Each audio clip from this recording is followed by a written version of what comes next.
Un club exclusif de Dallas venait de refuser l'entrée à Clint Eastwood, l'une des plus grandes stars de cinéma au monde, parce qu'il était arrivé accompagné d'un collègue de l'industrie cinématographique. Le portier fut poli, mais ferme. Le club n'autorisait pas l'entrée aux personnes de couleur. Clint Eastwood aurait pu protester. Il aurait pu utiliser sa célébrité pour forcer le passage. Il aurait pu créer un scandale qui aurait fait la une de tous les journaux du pays. Au lieu de cela, il fit quelque chose que personne n'attendait. Ce qui se produisit dans les heures suivantes allait changer la vie de nombreuses personnes, défier une institution vieille de plusieurs décennies et devenir l'une des histoires les plus légendaires et les moins racontées d'Hollywood. Mais avant de plonger dans ce récit fascinant, abonnez-vous si vous aimez le cinéma et les grandes leçons de vie. Activez la cloche pour ne rien manquer. Le Dallas Petroleum Club occupait les 2 derniers étages du bâtiment du Mercantile Bank. C'était l'établissement le plus exclusif de tout le Texas, un lieu où magnats du pétrole et rois du bétail concluaient des accords à plusieurs millions de dollars. Être membre exigeait une fortune héritée, les bonnes connexions familiales et, surtout, une compréhension profonde des règles non écrites qui régissaient la société sudiste. Ce n'était pas seulement un club. C'était un bastion d'une tradition que beaucoup considéraient au-dessus des lois et des changements sociaux. Le marbre, l'acajou et les lustres en cristal n'étaient pas de simples décorations. Ils symbolisaient un ordre établi que rien ne semblait pouvoir ébranler. Clint Eastwood avait été invité par un producteur désireux de discuter d'un projet ambitieux, le tournage d'un western dans les déserts d'Arizona, un film promis à devenir une référence du genre. Le rendez-vous était fixé à 19h. Clint arriva à 18h45, accompagné de Ivan Dixon. Ivan était un acteur et réalisateur afro-américain d'un immense talent, connu pour son rôle dans la série Perdu dans l'espace et plus récemment pour son interprétation dans Nothing But a Man, un film indépendant abordant la réalité des travailleurs noirs dans le Sud. Eastwood l'avait rencontré sur un plateau de tournage et une amitié s'était nouée entre eux, fondée sur le respect mutuel et la passion d'un cinéma authentique, sans compromis. Pour Clint, Ivan n'était pas simplement un collègue, c'était un ami. Le portier les aperçut depuis le trottoir. Son sourire préparé pour accueillir l'élite se figea aussitôt. C'était un homme âgé, costume impeccable, manière d'un autre temps. « Bonsoir, monsieur Eastwood. C'est un honneur de vous accueillir au Petroleum Club. » Clint répondit brièvement. « Merci. Nous avons un dîner d'affaires avec monsieur Henderson. »« Bien sûr, monsieur. Monsieur Henderson vous attend déjà dans la salle principale. » Le portier marqua une pause. Son regard glissa vers Ivan, puis revint vers Clint. « Cependant, je crains qu'il y ait un petit inconvénient. » Clint demanda d'un ton tranchant. « Quel genre d'inconvénient ?» Le portier baissa la voix, comme s'il confiait un secret honteux. « Le club a certaines politiques concernant les invités, des politiques relatives à la compagnie diverses. » Clint comprit immédiatement. « Vous me dites qu'Ivan ne peut pas entrer ? » « Je vous dis, monsieur, que le club a des règles concernant la mixité. Ce n'est rien de personnel, c'est simplement ainsi que les choses se font ici. Les membres ont certaines attentes, des traditions en vigueur depuis la fondation du club. » Tradition et attente n'étaient que des euphémismes pour un préjugé enraciné. Clint regarda Ivan. Le visage d'Ivan affichait une neutralité maîtrisée. Cette expression de calme que tant d'Afro-Américains des années 60 avaient appris à porter pour survivre. « J'ai mangé dans des endroits pires, » dit Ivan doucement. « Il doit bien y avoir un restaurant en bas. Je t'y attends. » La réponse de Clint fut immédiate. « Non, tu n'attendras nulle part. Nous avons été invités tous les deux. » « Clint, ça ne vaut pas la peine de créer des problèmes pour ça. » Clint le fixa. « Si, ça en vaut exactement la peine. » Il se tourna vers le portier. « Je veux parler au responsable. » Le directeur arriva quelques minutes plus tard. Robert Clowey, grand, mince, cheveux gris, avec l'assurance prudente d'un homme habitué à gérer les égos des puissants. « Monsieur Eastwood, c'est un honneur. Je comprends qu'il y ait eu un malentendu concernant nos politiques. » Clint coupa court. « Votre portier a été clair. Vous refusez l'entrée à mon ami. » Clowey joignit les mains. « Refuser est peut-être un terme un peu brutal. Disons qu'il s'agit d'une politique interne. Donc vous refusez l'entrée à mon ami à cause de la couleur de sa peau. » Monsieur Eastwood, c'est une simplification excessive. Ce sont des règles destinées à préserver l'harmonie du club. C'est exactement ce qui se passe.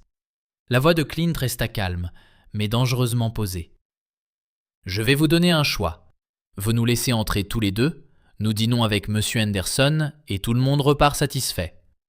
Chloé déglutit. Et l'autre option ?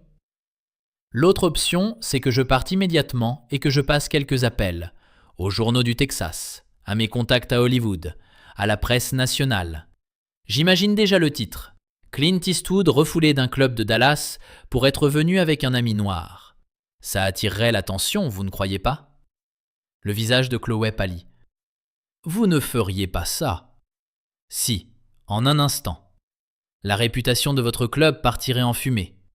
Vous auriez dû y penser avant d'humilier mon ami. Ce n'est pas ma décision. Cette politique existe depuis des décennies. Alors il est peut-être temps de la changer. Chloé regarda Ivan, puis Clint. Si je fais une exception ce soir, tout le monde le saura.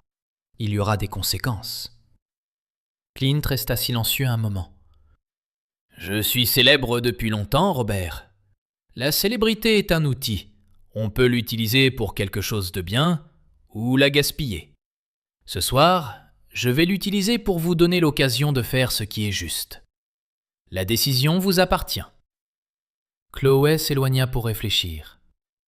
Clint et Ivan attendirent dans le hall, entourés de lustres et de peintures représentant des ranchs et des paysages texans. Un monde figé dans une vision blanche et immuable. Le silence entre eux était lourd. « Tu n'es pas obligé de faire ça, Clint », dit Ivan doucement. Sa voix n'exprimait pas la défaite, mais le réalisme forgé par l'expérience. « Si j'en ai. Ce n'est pas seulement un dîner, ce n'est pas seulement un club, ce n'est pas rien. » Clint se tourna vers lui. « J'ai gardé le silence trop longtemps face à ce genre de choses. J'ai détourné le regard. Je me suis dit que ce n'était pas mon combat. Mais quel enfer de combat ne serait pas le mien ? Tu es mon ami. Si quelqu'un te manque de respect, il me manque de respect à moi. » Il marqua une pause, observant le hall luxueux et glacial. « Et nous sommes en 1968. Le monde est en train de changer. Martin Luther King n'est plus là, mais sa lutte continue. Peut-être est-il temps d'aider ce changement à aller un peu plus vite. » La référence à 1968 n'était pas anodine. L'assassinat de Martin Luther King, quelques mois plus tôt, avait laissé une blessure encore vive dans la conscience américaine. Le directeur revint. Son visage était grave. « J'ai consulté le conseil d'administration. La réponse est non. La politique reste en vigueur. Je suis désolé, monsieur Eastwood, mais aucune exception ne sera faite, pas même pour vous. » Clint ne montra ni surprise ni déception. « Alors, j'espère que vous êtes prêt pour la suite. »« La suite ? Que voulez-vous dire ? Vous allez appeler les journaux ?» Clint esquissa un léger sourire. « Non, je vais faire mieux que discuter. » Il ne quitta pas le bâtiment. Il traversa le hall, entra dans l'ascenseur et appuya sur le bouton du rez-de-chaussée. « Où allez-vous ? » demanda le directeur déconcerté. « Il y a un restaurant ouvert au public en bas. J'y ai déjà mangé. Excellent steak. »« Vous allez dîner au restaurant public ? » ?»« Exactement. Et je vais inviter tous ceux que je connais à se joindre à moi. La réunion avec Carl Henderson peut tout aussi bien avoir lieu là-bas. Et je pense que d'ici la fin de la soirée, votre club va se sentir très vide. » Le directeur resta figé. Les portes de l'ascenseur se refermèrent. Ce que Clint Eastwood venait d'apporter n'était pas une confrontation. C'était une alternative. Et les alternatives sont bien plus difficiles à combattre que les cris. La salle mercantile, au rez-de-chaussée, était un restaurant élégant, cher, mais ouvert à tous ceux qui pouvaient payer. Aucune carte de membre, aucune politique raciale. Clint demanda le plus grand salon privé disponible. Il pouvait accueillir 24 personnes. Puis il sortit un petit carnet et commença à passer des appels depuis le téléphone du restaurant. D'abord à Carl Henderson, encore au club pétrolier. « Je n'avais aucune idée qu'il ferait ça !» répondit Henderson, honteux. « Ne le soyez pas. Descendez. Le dîner tient toujours. » Clint appela ensuite des amis à Dallas, des producteurs, des acteurs de passage. Venez à la salle mercantile, on organise un dîner, faites passer le mot. La nouvelle se répandit rapidement. En moins d'une heure, la salle privée était pleine. En 2 heures, la moitié du restaurant était occupée par les invités de Clint. Au-dessus, au club pétrolier, l'atmosphère devint tendue. Les membres apprirent ce qui se passait. Ils surent que Clint Eastwood avait été refoulé pour être venu avec un ami noir et qu'il organisait maintenant un dîner public en bas. Un membre âgé s'approcha du directeur. « Je ne me sens pas à l'aise avec ça. Si Clint Eastwood n'est pas le bienvenu ici, je ne suis pas sûr de vouloir l'être non plus. » « La politique s'applique à tous, monsieur. Cette politique est une honte. Envoyez ma démission à mon bureau. » Il prit l'ascenseur. D'autres suivirent. Pas tous. Nous étions encore dans le Dallas de la fin des années 60. Mais suffisamment pour laisser des tables vides. Suffisamment pour inquiéter le conseil d'administration. La soirée à la salle mercantile se prolongea au-delà de minuit. Clint était assis à la tête de la table, Ivan Dixon à ses côtés.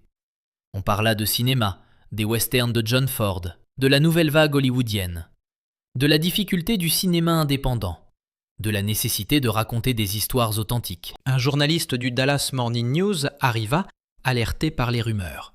« Monsieur Eastwood, est-il vrai que le club pétrolier vous a refusé l'entrée ?» Clint leva les yeux.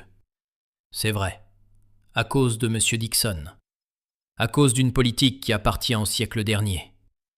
Avez-vous un message pour les membres du club ?» Clint posa ses couverts. Chacun doit décider pourquoi il veut être retenu.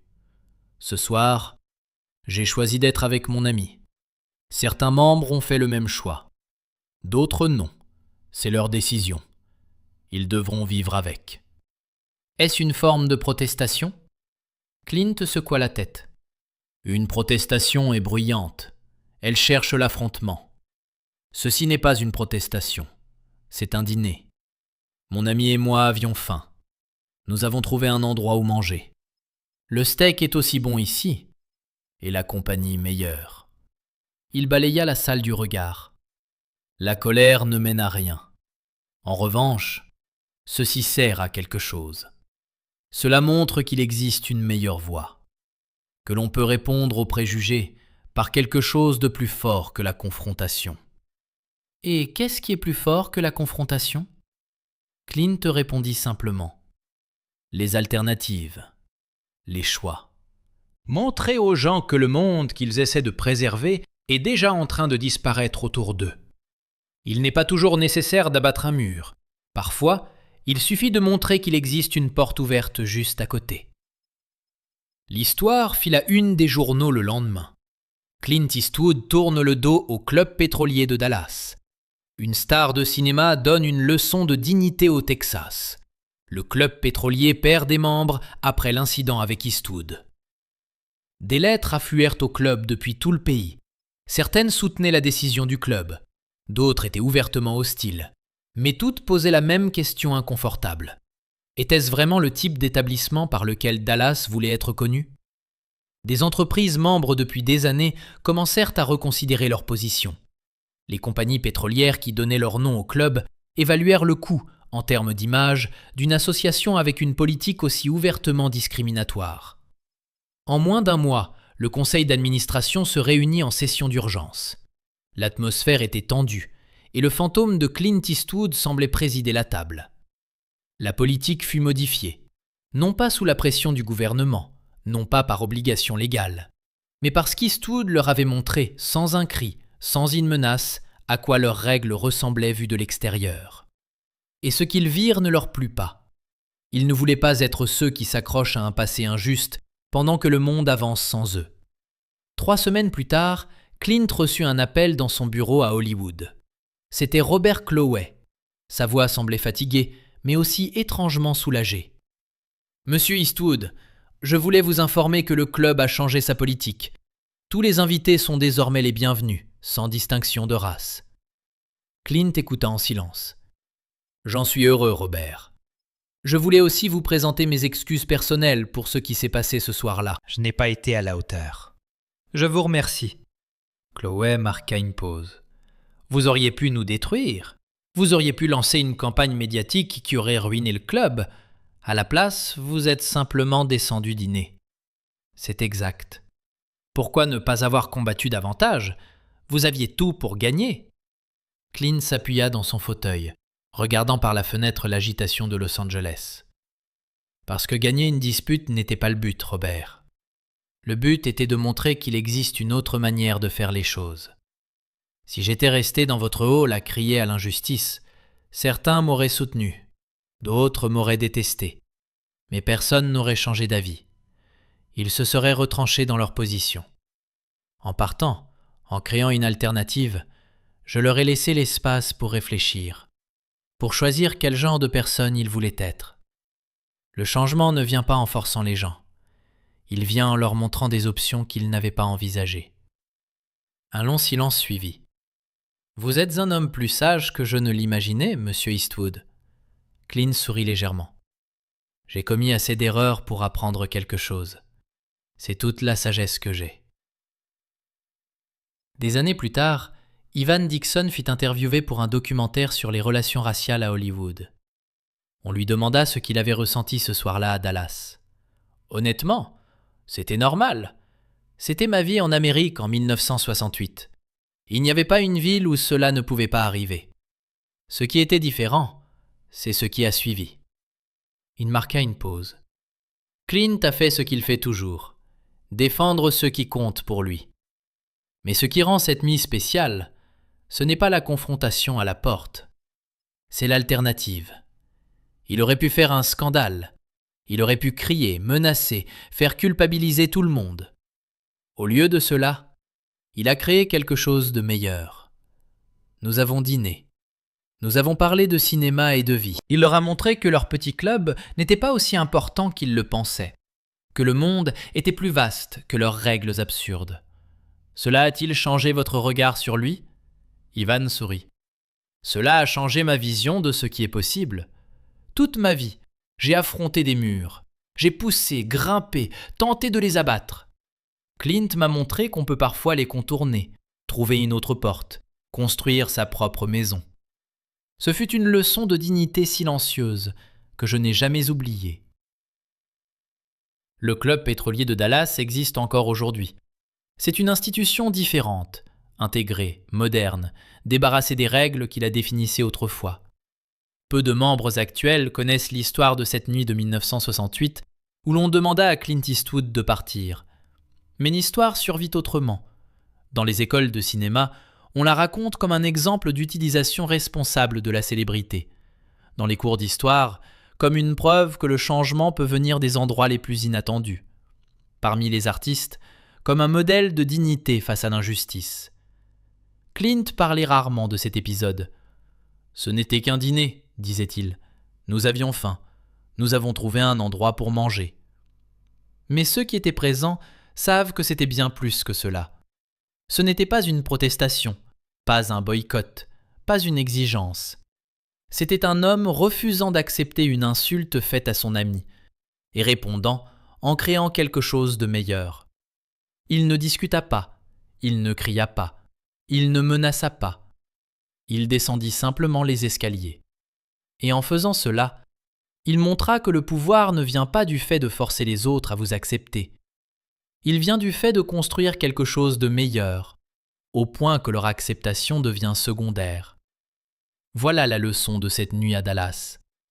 Non pas la force de la confrontation, mais la force des alternatives. Clint Eastwood aurait pu gagner la dispute et perdre la bataille de l'opinion publique. Il choisit une autre voie. Et ce choix changea plus que n'importe quel affrontement.